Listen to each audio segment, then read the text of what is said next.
All right, so let's take a look at where we left off. I just dragged Sally into my scene, so I should be able to just kind of walk around.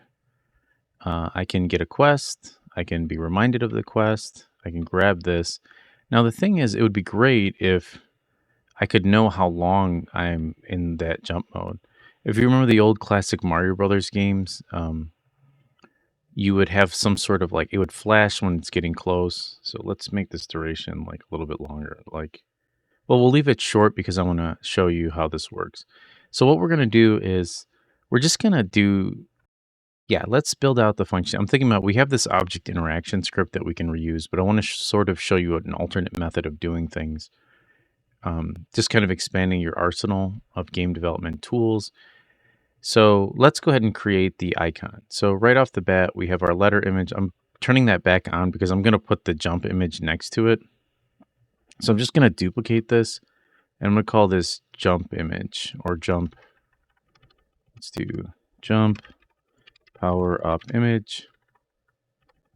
Boom. And then instead of my letter here, I'm going to grab my jump power up icon. Just drop that in.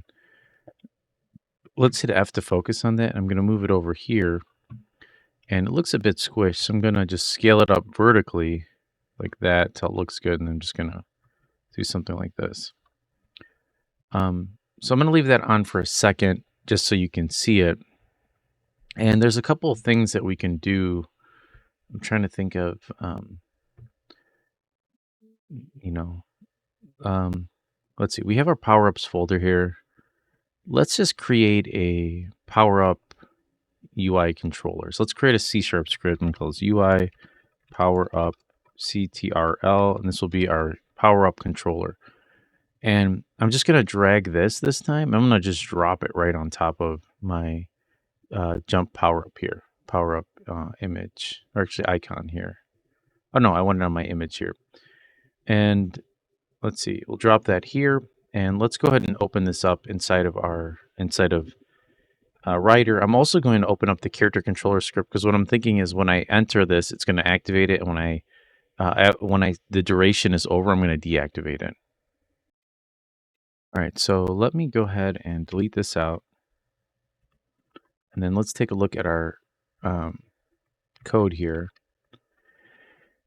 All right, so a couple things. We want a public game object that's just jump power up icon, and this is what we're gonna call this show jump power up icon from our character controller, and that's gonna set it to active when we walk into it, and then we're gonna call this hide jump power up icon, and we're gonna set that to false when we run out of time. This stuff is pretty boilerplate. If you recall, we're creating a variable that's public and it's static and it's of the same type as our class. And we just use this, as you know, to access, we're going to use it to access our script here from our character controller without having to make a public game object and all that good stuff. So we're going to find it and then we're going to do that inside of our character controller. So let's go ahead and save this. And I'm going to zoom out a little bit. You can pause it and you can write the code out. And then let's go into our character controller and I'm going to show you how to hook this up. Now there's two key areas that we need to hook this up. One is an update. And if you recall, this is where we check if our power up effect has expired. So if I type in here, like after we set it, UI power up controller dot instance, that's going to give me, I'm typing the class name, it's going to give me access to this. And this is where we want to set it active to true or false. And remember, this is where our power up effect has expired. So you probably guessed that this is where you're going to hide your power up icon. So let's just copy this first part for a second. And then in here, we want to activate our jump power up icon. So I'm just going to do this dot show jump power up icon. I'm going to save that. And actually, one other change I'm thinking of is because I have to leave it awake in my scene, otherwise it won't register it. What I want to do is I'll just do one quick method. I'll just do a start method. And I'm going to set this to false.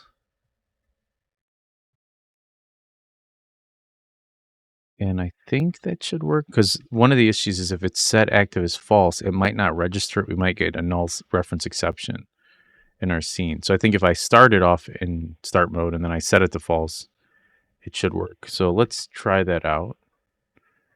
Let's see.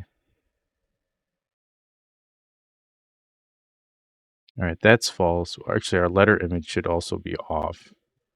So let's press play here. And I think this will work. If not, like if this doesn't destroy, then there's going to be an issue. Okay, so please deliver the letter to the king. Boom, it appeared. All right, nice. And then, oh, my power went out. Let's try to do this with, and I don't know if I did this outside of the video, but I actually dragged my jump power up icon here, and I created a prefab folder in objects, and I dropped it in here. So just letting you know. So let's go to our jump power up icon here, and because it's really slow, I'm gonna hit F to focus, and then let's duplicate that here, and then let's press play. And here we go.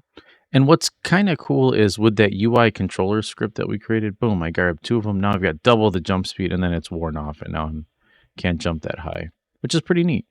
One other thing is we're going to do one more tutorial this week, one more video, and that's really just going to, a door will appear here once the game is, like we've gotten, our quest managers marked it as complete. But just in respect to game design stuff, if you read the essays that I write each week to include for you to read, you want to scaffold. That's a term in education. The learning of your power ups. So, for example, like if you have power ups in your level, you really just kind of want more than half of the level up till the end to just be the power ups. This is kind of one idea behind creating power up systems. The other thing is, then towards the end of your lesson, then you'll introduce that new thing where it's like capturing the enemies.